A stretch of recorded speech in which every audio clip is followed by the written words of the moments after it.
Fwoosh weekly? More like Fwoosh weaklings. That's enough out of you. Holy Bane, Batman!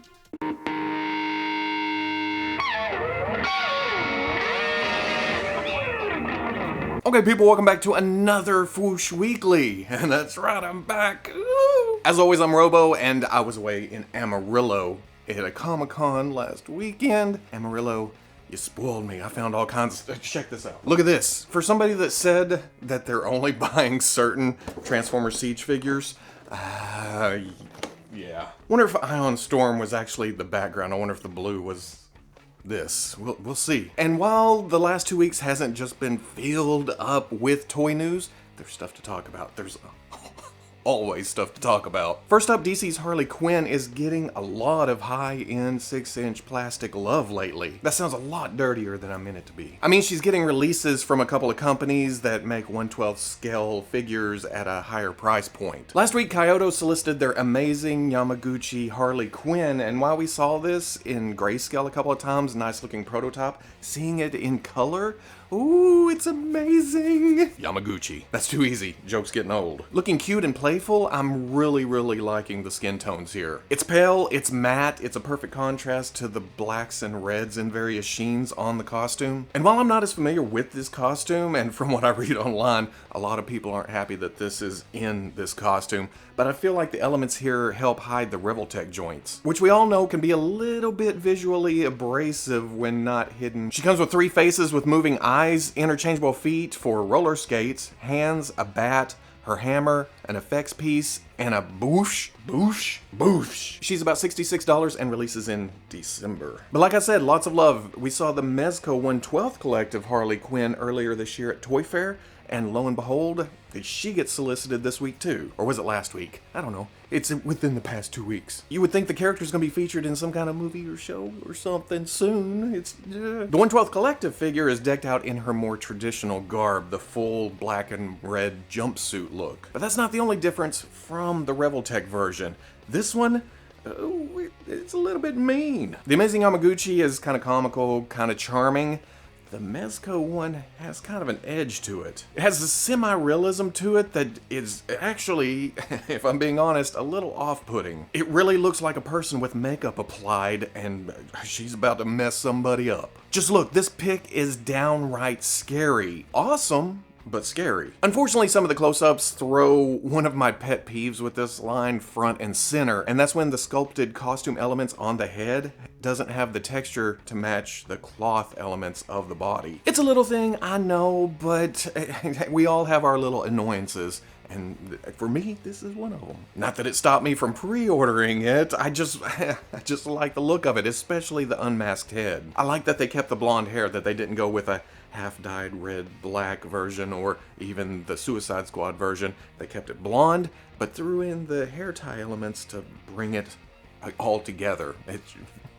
Besides the 3 heads, she comes with the usual assortment of hands, a rocket launcher with blast effect, Joker doll, grenade, bomb, pop gun, and her mallet. $90 and scheduled for February to April of next year. That's not all from Mezco though. Oh no. They also hit us with a 1/12 collective Marvel Iron Fist. We just learned about this a couple weeks ago at San Diego Comic-Con, and boom! Here's the pre-orders. Go! Look at it done. Like all 1/12 collective figures, Mezco has put their own little twist on this while adding just a hint of realism, which, just a hint of realism may be their twist. Well, besides cloth, you know, there's that too. Danny's costume is streamlined down here with the big ass collar gone, while adding more modern wraps around the hands and feet. As far as costumes go, it's a modern look with classic sensibilities, my absolute favorite when it comes to costumes. Wrapping the ankles and calves does throw it off a little bit, especially with the yellow bands on top of it and then the ninja boots underneath,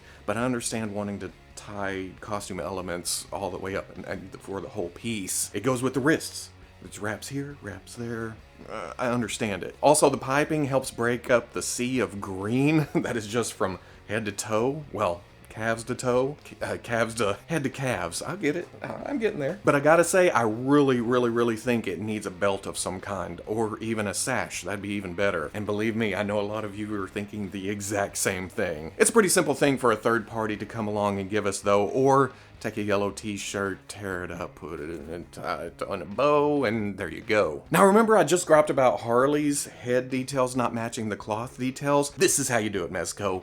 I dig that they have the mask look for Iron Fist. It has the texture to match the cloth of the costume. It looks like one unified piece. There's no getting around the texture of the cloth, so you might as well throw it into the sculpted detail, and they nailed it here. But just in case, they also give us an unmasked Danny Rand head that looks, it's kind of generic, but at the same time, it's him under the costume. That's along with some hands, a 3-section staff, and 6 chi effects. Chia. I'm not completely sure if the effects fit over his hands or if his hands pop off and you pop these on. Either way, they look fantastic. They call out 3 left, 3 right, but I'm not sure how the dragon head effect works, even though it looks badass. I can't wait to see that in actual action. $80, same time frame of February to April of 2020, or 21.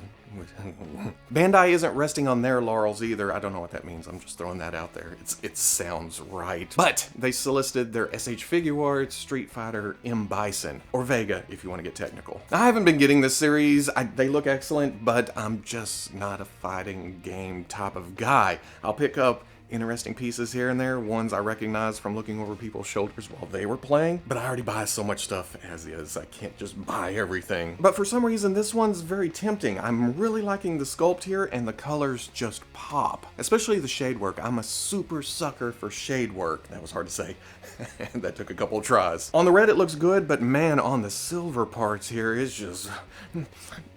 2 faces, hands, replacement arms, so you can get this look going on, which seems to be a staple of SH Figuarts. Instead of trying to get that articulation to get around there and get in there, they just give you a whole separate piece, and you know what? It works. And then 2 effects pieces. It'll be $75, release in January, but it is a Soul Web exclusive, so you have to go to Nippon-Yasan or Anime Export or some third-party seller. More video game toys that I know nothing about, but I do know the property itself. Storm Collectibles has been showing some Injustice figures over the past year and a half. Toy Fair 2018, which is in February, they showed Lobo and Darkseid. This Toy Fair, they showed Bane. And then this summer at San Diego, they showed Doomsday. The thing about it, they kept showing all these figures, but never solicited any of them. And it's also weird that they're going straight for the big, bad, ugly villains. They're not showing any heroes. An odd, but kind of bold move, because the big, bulky, ugly figures are right up Storm Collectibles' alley. But it does look like the wait is over. Storm Collectibles on their Facebook page this week teased the Bane figure. And usually when they do this with their other properties like Street Fighter or Mortal Kombat, that means solicitations are coming soon. If not right now, as I'm filming this, and I'll go in and start editing, and then it'll be like, oh, I need to go back. If that happens, you'll see it on the Fwoosh front page tomorrow.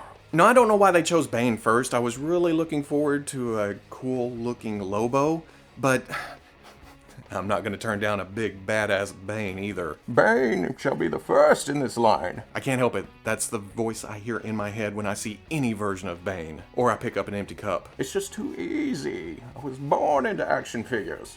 Molded by them. Ooh, look what's sneaking into the news again. I don't know why I get so excited when I see these things. They just fun. I look at them and the inner child is just like, I want some. Yep, it's those cute little troublemaking Plunderlings. 2 weeks ago, we were introduced to the Berserkers, Gobbler, and Spurt, and the Raiders, Fwoosh and Gank. And if those weren't cute enough for you, check out the Nomads, Tough and Goyle. I really like the color schemes here. Don't get me wrong, I like the green, I like the blue, but the gray and the violet or lavender or whatever color you want to call it, I went to college for color. I didn't listen a lot, but I went to college for it. Plus the accessories that come with both figures. Now, you've been asking, when is the Kickstarter coming? That was also announced in the past week too. Save your monies for August 25th. All 6 of these bad boys are going to be available at the first of the Kickstarter, and maybe some surprises, maybe some stretch goals. We'll see what the creator here has up his sleeve, or in his treasure chest, or plundering, pirate pun. At San Diego Comic-Con, Super 7's Brian Flynn was super bummed about not being able to show the prototypes for their ThunderCats at the show. The contracts were signed but weren't filed or returned or I don't know all that legal mumbo jumbo. I'm just an asshole on the internet talking about toys, not a lawyer. But it seems all of that has been sorted out because on Super 7's Twitter, they have teased an announcement for next Monday, the 12th. Has a cool graphic of Lion-O, ThunderCats. What are we going to see here? We're going to see re-releases of the Mattel stuff to get new collectors in and on board and ready to go with new characters, or are they just going to come out of the gate with new characters? Or are they doing ultimate editions of some of those figures, updated and with new extras? I don't know. We'll have to find out Monday, but I'm excited again. It's weird. ThunderCats went whoop, and then whoa, and now it's kind of back. Oh, we'll see what's going on here. And then give me Tiger Sharks and Silverhawks and Galaxy Rangers, and I'm just spouting stuff off because I don't know the legalities of all that or the actual license holders, but a boy can dream, can he? Takara has released new promotional images of some of the overseas releases for the Transformers Siege line, such as Spinister. Now, I don't know a lot about Spinister, but I gotta give it up. It's a clever-ass name for a bad guy helicopter transformer. On the other hand, Rumble and Ratbat are right up my alley. Although I'm more in the Rumble is blue, Frenzy is red camp. I don't know why. I've seen it both ways, but I'm pretty flexible. Well, that's when the figure looks good, I guess. I hate to say it, brutally honest here, I'm not digging the look of Rumble. It's just the shape. It's too squat. It's kind of like rectangles kind of configured in a semi-humanoid type shape. I'll probably stick with the masterpieces I have in the Siege display at the moment. In my head, they're correct scale, they look great, and they have the pile drivers. Ratbat looks superb. I cannot wait to get him into the display.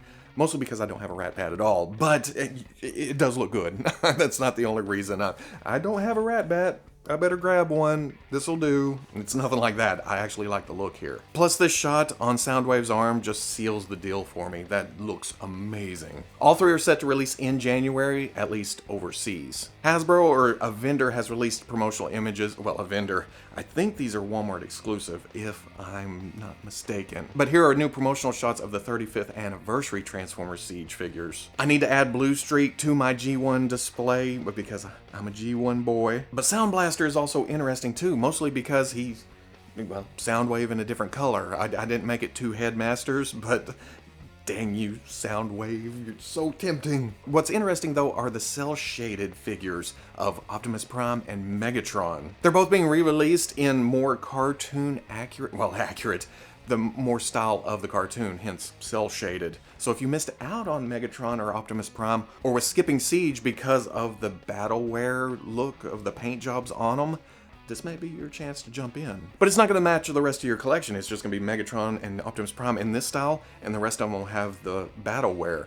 Unless Hasbro's crazy enough to go back to every character and do it in this look and make them exclusive to all the stores. This is, no, stop listening, Hasbro. Also, to promote their HasLab Transformers Siege Unicron, they have sent out the weirdest promotional video I've seen in a while. Some dude in a tuxedo who looks like he just wandered into the room starts to transform Unicron, and while it's super interesting, my brain cannot just, is this found Dharma Initiative footage or something? We can see a smoke monster come through at any moment or a polar bear wander by in the background. But at the same time, I always appreciate creativity, something fun, especially from the bigger toy companies who, yeah, I'm okay with this. It's just very, very odd. But focusing on Unicron himself, during the transformation, it's kind of nifty that some of the movements mimic the actual movie transformation. At the same time, though, there also seems to be quite a few loosey-goosey parts where it's kind of,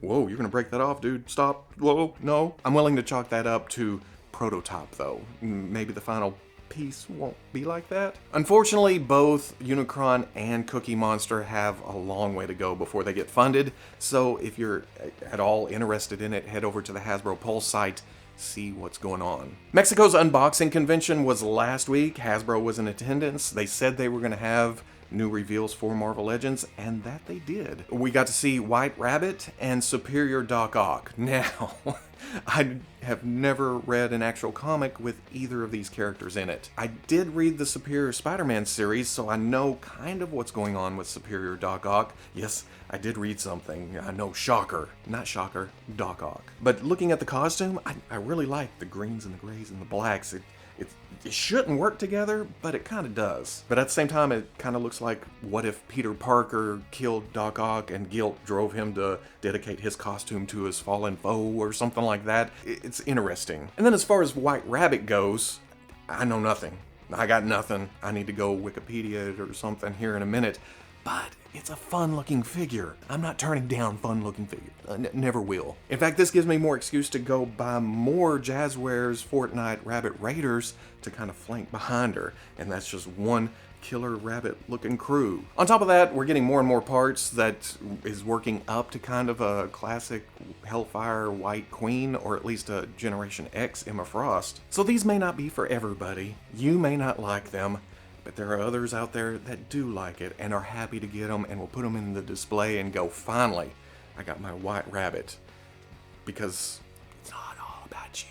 Come on, people now. Smile on your brother, everybody. So that's it for this week. Well, there's probably more, but I'm catching up on 2 weeks. I may have missed a couple things, but it'll come around. We'll talk about it at another time when it's actually solicited. Whatever. It's toys. We will see them when they come out and we'll buy them. I got so much stuff in the past week. Like I said, Amarillo spoiled the hell out of me. I came home, Walmart's around here actually had some of the 80th stuff. So next week I'm going to take a look at the 80th anniversary Thor, Iron Man, Captain America, and then maybe some Star Wars because I also found the archive line.